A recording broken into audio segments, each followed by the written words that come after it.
Today we're showing you a 2016 John Deere 3032E tractor. It's a four-wheel drive tractor with a D160 front end loader.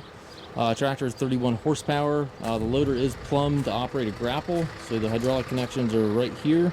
So if you want to put a grapple on this tractor, you certainly can easily do that. It's got the John Deere style hookup for your bucket quick attach. Somebody did modify the grill guard, really beefed it up. It's a really nice grill guard. Really protects the front of that hood and grill. Paint's in nice shape on the tractor and loader. Tires are good on it, front and back.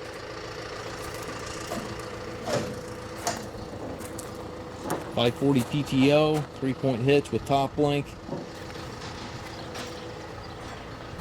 Really nice little tractor. If you're looking to do some brush removal, clean up your woods, clean up from storm damage, anything of that nature. Really nice fit here with that third function again already installed on the tractor, so you can easily put a grapple in the front.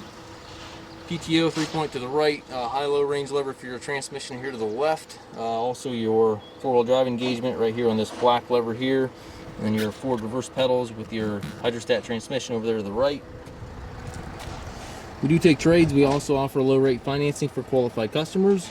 We also can arrange shipping anywhere here within the US. If you have any questions regarding this tractor or any of our other used machines, we stock approximately 150 used tractors on our yard. Please contact us at masttractor.com.